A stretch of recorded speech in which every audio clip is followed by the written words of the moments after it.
नमस्कार दोस्तों, स्वागत है टॉपिक के क्लासेस में। आज हम लोग पढ़ने वाले हैं अंग्रेजों के समय भारत में शिक्षा। आज हम लोग हायर एजुकेशन के एक टॉपिक है जिसका नाम है वुड डिस्पैच।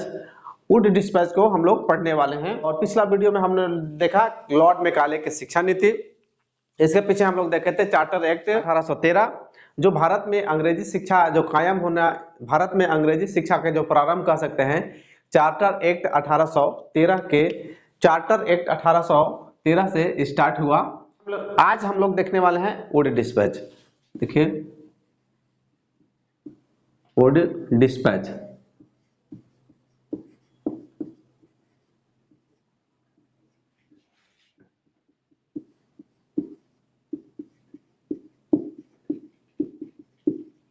वुड डिस्पैच 1854, यानी वुड डिस्पैच जो आया था हमारा 1854 ईस्वी में भारत में लागू हुआ था।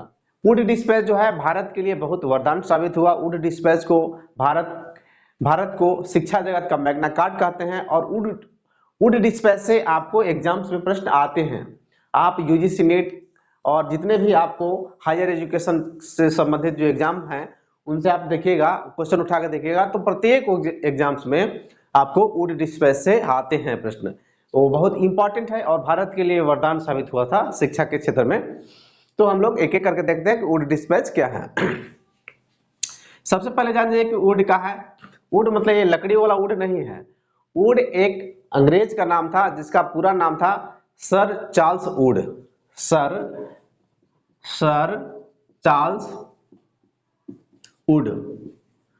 तो ये नाम था वुड, सर चार्ल्स वुड एक अंग्रेज का नाम था। एक आगे हम बताएंगे। और डिस्पैच मतलब क्या होता है? डिस्पैच मतलब होता है किसी वस्तु को, किसी पत्र को भेज देना, तो डिस्पैच कहलाता है। जैसे कि आप लोग फ्लिपकार्ट वगैरह से, अमेजन वगैरह से किसी भी चीज को मंगवाते हैं तो लिखता है आपका जो मटेरियल है वो डिस्पैच कर दिया गया है। डिस्पैच दैट मींस भेज दिया गया है।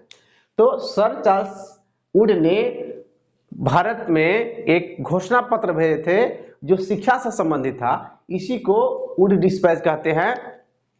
और ये 1854 ईस्वी में भेजा गया था। तो आपको ईस्वी भी याद रखना है, आपको डेट भी याद रखना है। और वुड क्या है? नाम है। और डिस्पैच दैट मींस किसी पत्र को, किसी घोषणा को भेजना। अब हम आते हैं, अब हम पूरा सिस्टम से, अब हम आपको पूरा इसमें जो फैक्ट्स है उसे हम बताते हैं। भारत में पहली बार, ब्रिटेन के संसद में पहली बार भारत के शिक्षा से संबंधित कोई प्रस्ताव पारित हुआ था।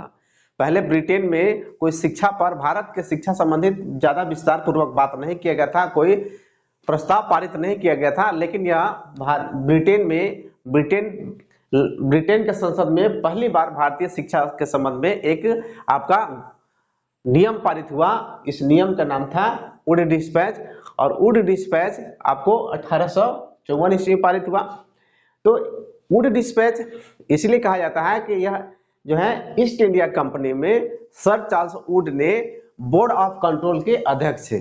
शिक्षा जगत के में बोर्ड ऑफ कंट्रोल के अध्यक्ष थे कौन? Sir Charles Wood. इंग्लैंड में sir Charles Wood board of control के अध्यक्ष थे। इन्होंने भारत की शिक्षा व्यवस्था को ठीक करने के लिए, कौन?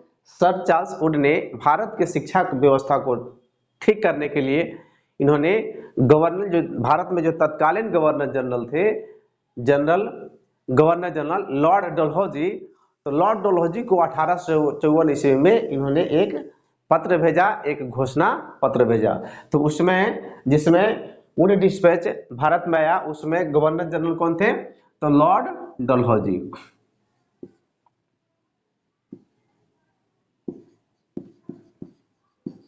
लॉर्ड डलहौजी 1854 ईस्वी में लॉर्ड डलहौजी के पास वुड डिस्पैच आता है। और वुड डिस्पैच को हम लोग इसे भारत के वुड डिस्पैच को घोषणा पत्र या वुड डिस्पैच कहता है। इसे, इस घोषणा पत्र को, वुड डिस्पैच के घोषणा पत्र को हम लोग वुड डिस्पैच के घोषणा पत्र को वुड डिस्पैच कहा जाता है या वुड का घोषणा पत्र। वुड का घोषणा पत्र या वुड डिस्पैच।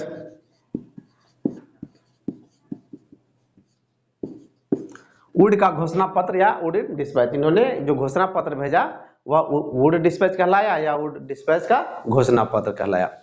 वुड डिस्पैच को भारत के शिक्षा जगत का मैग्ना कार्टा कहा जाता है, इसे मैग्ना कार्टा कहा जाता है। भारत के शिक्षा जगत का इसे मैग्ना कहा है। बार बार क्वेश्चन पूछा जाता है आपको कि भारत के शिक्षा जगत का मैग्ना कार्टा किसे कहा जाता है, तो वुड डिस्पैच को कहा जाता है। वुड डिस्पैच कब लागू हुआ?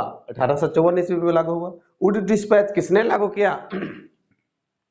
तो सर चार्ल्स वुड के द्वारा लागू किया गया। और जिसमें वुड डिस्पैच लागू हुआ वो भारत के गवर्नर जनरल कौन थे? तो लॉर्ड डलहौजी थे। अब आगे आइए, अब आपके दिमाग में एक प्रश्न आ रहा हो कि मैग्ना कार्टा क्या होता है। तो मैग्ना कार्टा, जैसे कि आप किसी को उदाहरण देते हैं कि आप वो फलाना आदमी जैसे कि बहुत सीधा साधा है तो उसको कहते हैं कि महात्मा गांधी है, या कोई बहुत आदमी स्मार्ट होता है उसको कहते हैं कि हीरो जैसा लग रहा है। तो उसी तरह से ये मैग्ना कार्टा भी किसी ब्रिटेन के संसद में एक नियम पारित हुआ था, जिसमें अब इसमें ब्रिटेन में रहने वाले लोगों से संबंधित ये नियम कानून था और ये ब्रिटेन के लोगों के लिए बहुत अच्छा नियम कानून था और इसीलिए इसे ये अच्छा है, इसीलिए शिक्षा के जगत में ये कानून अच्छा है। वुड डिस्पैच, इसीलिए इसको हम लोग वुड डिस्पैच कहा जाता है। दैट मींस वुड डिस्पैच को मैग्ना कार्टा कहा जाता है। वुड डिस्पैच को भारत का मैग्ना कार्टा, शिक्षा जगत का मैग्ना कार्टा क्यों कहा गया? क्योंकि यह भारत के लिए पहला ऐसा व्यवस्था था जो संतुलित था। दैट मीन्स एकदम फुलफिल कर रहा था भारत का शिक्षा व्यवस्था, एकदम विस्तृत था, बहुयामी था। इसमें प्राइमरी शिक्षा के बात किया गया, इसमें हाई स्कूल के बात किया गया, इसमें कॉलेज के बात किया गया, इसमें यूनिवर्सिटीज के बात किया गया और इसमें आपको शिक्षक के बारे में भी बात किया गया, शिक्षक ट्रेनिंग के बारे में बात किया, शिक्षक ट्रेनिंग के बारे में भी इसमें बात किया गया। तो ये वुड डिस्पैच जो है, वुड डिस्पैच आपको टॉप से बॉटम की बात कहा गया है, ये भी आपको दिमाग में रखना है कि वुड डिस्पैच में टॉप से बॉटम, यानी सबसे बॉटम में सबसे नीचे क्या है? तो प्राइमरी स्कूल है, इसके बीच में क्या है? तो आपका हाई स्कूल है, हाई स्कूल के बाद क्या है? तो प्रत्येक जिला में एक जिला स्कूल होना चाहिए, इसके बाद यूनिवर्सिटी होने चाहिए। इन सब के बारे में स्टेप बाय स्टेप वर्णन किया गया है और इसमें आपको कॉलेजेस के बारे में भी बात किया गया है। चलिए अब वुड डिस्पैच के घोषणा पत्र में क्या क्या है, वुड डिस्पैच के घोषणा पत्र की विशेषता को हम लोग देखते हैं। तो आप हेडिंग देंगे वुड डिस्पैच की घोषणा पत्र की विशेषता।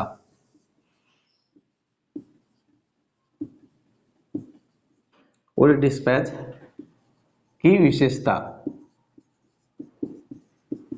वुड डिस्पैच की विशेषता क्या क्या है इसको हम लोग लिस्टिंग करते हैं, हम लोग देखते हैं।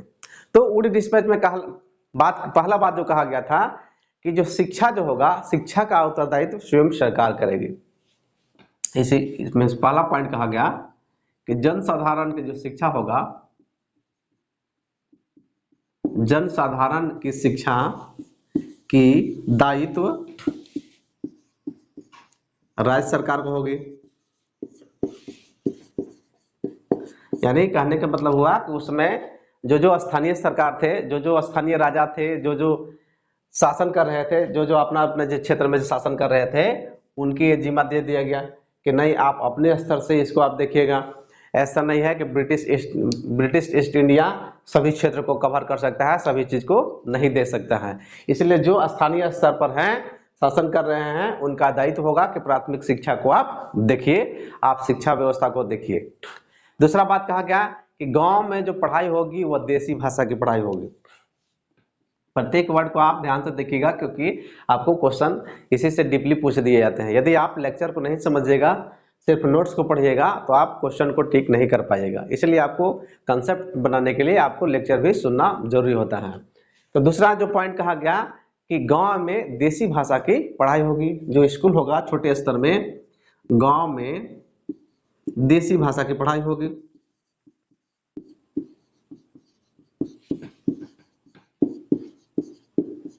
गांव में देसी भाषा की पढ़ाई होगी इसमें।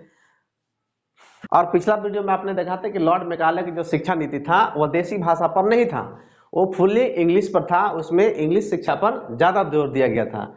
लेकिन पहला ऐसा अंग्रेजी शासन में हुआ भारत के लिए जो शिक्षा देने के बाद कहा गया तो देसी भाषा में दिया गया, क्षेत्रीय भाषा में। अभी आप एनईपी 2020 आप पढ़ेंगे, नेशनल एजुकेशन पॉलिसी 2020 जो पढ़ेंगे, उसमें भी आपको जिक्र किया गया है कि जो छोटा बच्चा है, वर्ग 3 के, वर्ग 4 के, वर्ग 5 के जो बच्चे हैं, उनकी पढ़ाई जो हो मातृभाषा में पढ़ाई हो। मातृभाषा में पढ़ाई करेंगे बच्चे, तभी उनके अंदर तार्किक क्षमता का विकास होगा, नहीं तो नहीं हो पाएगा। ये नियम पहले ही वुड डिस्पैच में लागू हो गया था 1854 ईस्वी में ही। आप एनईपी 2020 कोई नया चीज नहीं है। एनईपी 2020 डेट में सभी शिक्षा जो रूल्स बने हैं उसका एक सार है, उसका एक मॉडिफाइज है, तो आप पढ़िएगा तो समझ में आ जाएगा। तो दूसरा इसमें कहा कि गांव में देसी भाषा की पढ़ाई होगी। तीसरा कहा गया कि स्कूल स्तर पर शिक्षा का माध्यम देसी एवं उच्च शिक्षा का माध्यम अंग्रेजी होगा। यानी कहने का मतलब हुआ कि स्कूल में बच्चे पढ़ेंगे, प्राथमिक स्तर पर पढ़ेंगे, मध्य स्तर पर पढ़ेंगे तो देसी भाषा में, स्कूल स्तर पर देसी भाषा अपनी भाषा में, और कॉलेज स्तर पर अंग्रेजी भाषा में। कॉलेज स्तर पर अंग्रेजी भाषा में पढ़ाई होगी और स्कूल स्तर पर देसी भाषा में पढ़ाई होगी। और प्रत्येक प्रांत में एक शिक्षा व्यवस्था लागू होगा। जैसे कि देख रहे हैं वर्तमान समय में प्रत्येक जिला में अभी शिक्षा कार्यालय है। शिक्षक का जो शिक्षा व्यवस्था को सुदृढ़ करने के लिए एक कार्यालय है। तो इसमें कहा गया है कि प्रत्येक प्रांत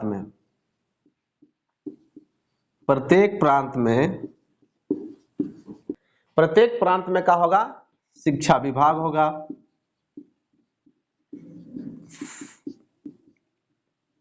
प्रत्येक प्रांत में शिक्षा विभाग होगा, शिक्षकों को मॉनिटरिंग करने के लिए, शिक्षकों को ट्रेनिंग देने के लिए। अभी जैसे कि आप देखते हैं टीचर्स ट्रेनिंग जो होता है प्रत्येक क्षेत्र में, प्रत्येक जिला में टीचर्स ट्रेनिंग है, प्रत्येक जिला में कार्यालय है। उसी तरह से आपका वुड डिस्पैच में भी जिक्र किया गया था कि प्रत्येक प्रांत में, प्रत्येक क्षेत्र में टीचर्स ट्रेनिंग कॉलेज होने चाहिए और शिक्षकों को मॉनिटरिंग करने के लिए कार्यालय होना चाहिए। इसमें एक हायरार्की दिया गया है कि टॉप से बॉटम की पढ़ाई होगी, टॉप से बॉटम की पढ़ाई होगी। तो टॉप से बॉटम की पढ़ाई में क्या कर रहा है, ग्राम स्तर पर क्या होगा, ग्राम स्तर पर जो विद्यालय चलेंगे उसको वर्नाकुलर प्राथमिक स्कूल कहेंगे। ग्राम स्तर पर जो विद्यालय होगा उसको कहेंगे वर्नाकुलर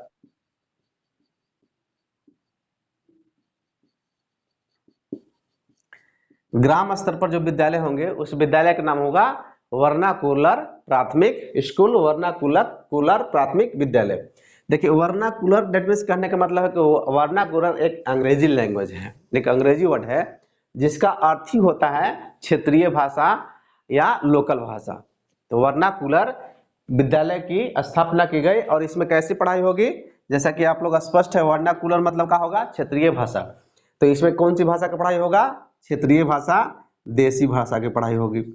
जहां जैसे लोग रहेंगे वहां की पढ़ाई होगी। यदि झारखंड में लोग हैं तो झारखंडी भाषा की पढ़ाई होगी, उड़िया में है तो उड़िया भाषा की पढ़ाई होगी, बंगाल में है तो बंगाली भाषा की पढ़ाई होगी, तेलुगु भाषा की पढ़ाई होगी।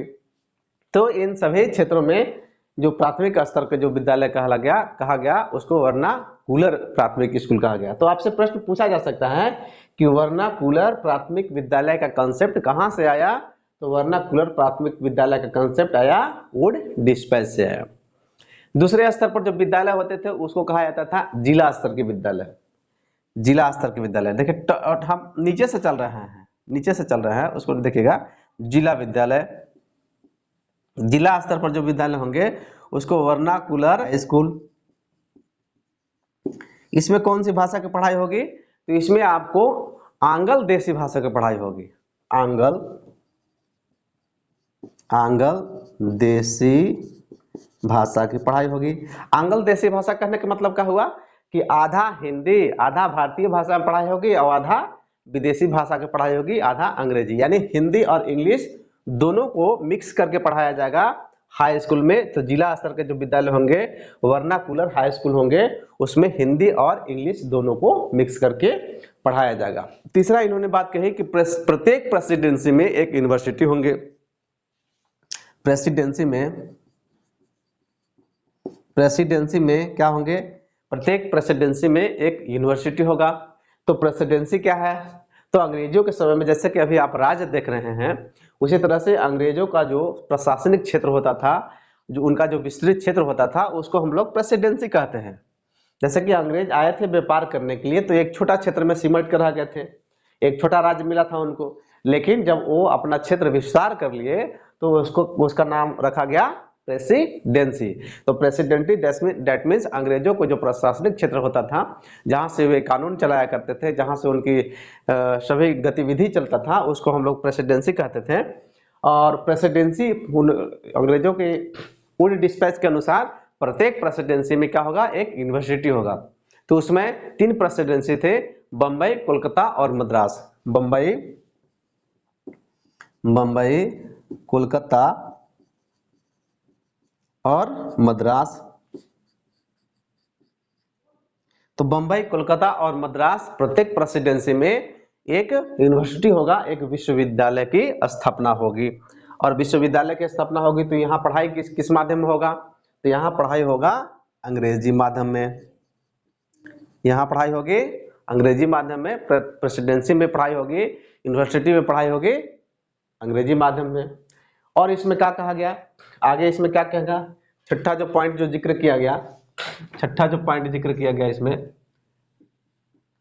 इसमें स्त्री शिक्षा पर जोर दिया गया। स्त्री शिक्षा और वोकेशनल कोर्स, स्त्री शिक्षा और व्यावसायिक शिक्षा पर इसमें जोर दिया गया। किसमें, वुड डिस्पैच में। इसीलिए तो इसे भारतीय शिक्षा का मैग्ना कार्टा कहा जाता है। बहुत बार प्रश्न पूछे जाते हैं कि भारतीय शिक्षा का मैग्ना कार्टा किसे कहते हैं, तो वुड डिस्पैच को भारतीय शिक्षा का मैग्ना कार्टा कहा है। इसमें अगला बात कहा गया, इसमें 7 पॉइंट कहा गया। 7 पॉइंट्स इसमें कहेंगे कि सरकारी संस्थान में जो पढ़ाई होगा वो धर्मनिरपेक्ष पढ़ाई होगा।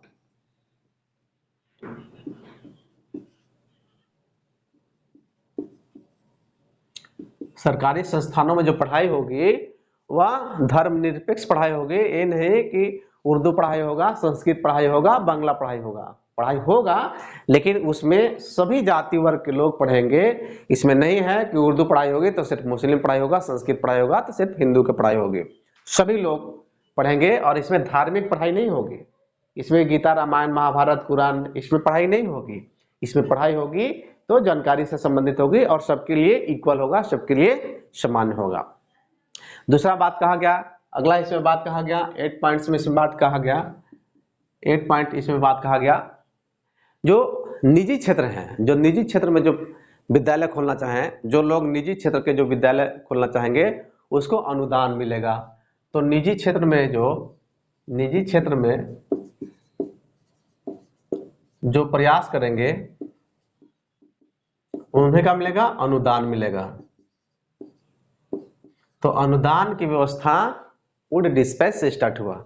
जैसे कि आप प्राइवेट विद्यालय खोलना चाहते हैं, उसमें बच्चों को मदद करना चाहते हैं, आप पढ़ाना चाहते हैं, निःशुल्क पढ़ाना चाहते हैं, तो आप पढ़ाइए, आपको सरकार आपको पैसा देगी, सरकार आपको मदद देगी। जैसे कि आप बहुत अभी देखिएगा कि अनुदान वाले कॉलेज हैं, अनुदान वाले विद्यालय हैं, उनमें आपको फी नहीं देना होता है, नाम मात्रा का फी देना होता है। जैसे कि बहुत सारे प्राइवेट कॉलेज हैं तो कुछ आपको रजिस्ट्रेशन के समय, एग्जाम्स के समय कुछ ज़्यादा चार्ज लेते हैं, बाकी आपसे चार्ज मंथली चार्ज नहीं लेते हैं।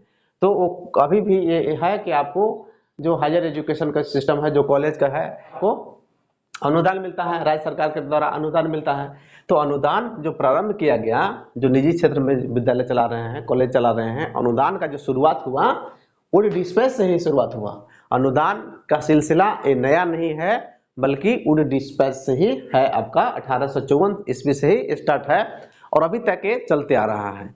ये आपका इम्पोर्टेंस जो वुड डिस्पैच का जो घोषणा पत्र था उससे निचोड़ है, जो आपको जानना चाहिए। और इसमें प्रत्येक चीज को आप एक बार पढ़ लीजिएगा तो दिमाग में आ जाएगा।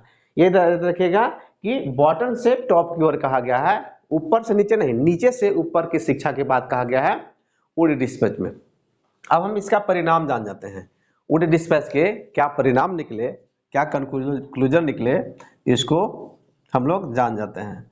वुड डिस्पैच के क्या क्या परिणाम निकले। जैसा कि कहा गया था कि प्रत्येक प्रेसिडेंसी में क्या किया जाएगा कि कॉलेज यूनिवर्सिटी का स्थापना किया जाएगा। तो 1857 ईस्वी में प्रत्येक प्रेसिडेंसी में यानी कोलकाता, मुंबई एवं मद्रास में विश्वविद्यालय की स्थापना किया गया। आप इस पॉइंट को लिखेंगे और ये प्रश्न बार बार आया हुआ है कि कलकत्ता, मुंबई, मद्रास यूनिवर्सिटी की स्थापना किस अधिनियम के तहत हुआ, कब हुआ, किसके माध्यम हुआ। ये बार बार प्रश्न आए हुए हैं। यूजीसी नेट का 2019 में आया हुआ है, 2022 में आया हुआ है। ये बार बार प्रश्न आए हुए हैं और रिपीटेड क्वेश्चन है, इसलिए इसको आप देखिएगा। तो 1857 ईस्वी में मुंबई, कोलकाता और मद्रास में विश्वविद्यालय की स्थापना किया गया, यूनिवर्सिटी की स्थापना किया गया। किसके परिणाम? वुड डिस्पैच के परिणाम स्वरूप। अगला है कि इसमें स्त्री शिक्षा पर जोर दिया गया था। तो स्त्री शिक्षा से संबंधित बेथुन स्कूल की स्थापना किया गया। बेथुन स्कूल, आप कमेंट करके बताएंगे कि बेथुन स्कूल कहाँ है, क्योंकि पिछला वीडियो में हमने बता चुका है कि बेथुन स्कूल कहाँ खुलवाया गया था। तो बेथुन स्कूल सबसे पहले कहाँ खुलवाया गया और बेथुन स्कूल कहाँ है, आप एक कमेंट करके बताएंगे। तो बेथुन, इसी के परिणाम स्वरूप बेथुन स्कूल के गठन हुआ। सभी प्रांतों में शिक्षा व्यवस्था का गठन हुआ। जैसे कि इसमें कहा गया था कि सभी प्रांत में शिक्षा विभाग की गठन हो, तो इसके परिणाम स्वरूप सभी प्रांत में शिक्षा व्यवस्था का गठन हुआ, शिक्षा विभाग का गठन हुआ। इसी के परिणाम स्वरूप प्रत्येक प्रांत में शिक्षा विभाग का गठन हुआ और साथ में जो डाइट है, टीचर्स ट्रेनिंग है, शिक्षक जो ट्रेनिंग है वो प्रत्येक प्रांत में, प्रत्येक जिला में, प्रत्येक क्षेत्र में टीचर्स ट्रेनिंग का भी खुलवाया गया। इसी के माध्यम से वुड डिस्पैच के परिणाम स्वरूप ही। तो ये था आपका आज का लेक्चर जो वुड डिस्पैच से संबंधित था, जो बहुत ही वेरी इंपॉर्टेंट है। इसको आप जरूर अध्ययन कीजिएगा। मिलते हैं अगले वीडियो में, तब तक धन्यवाद।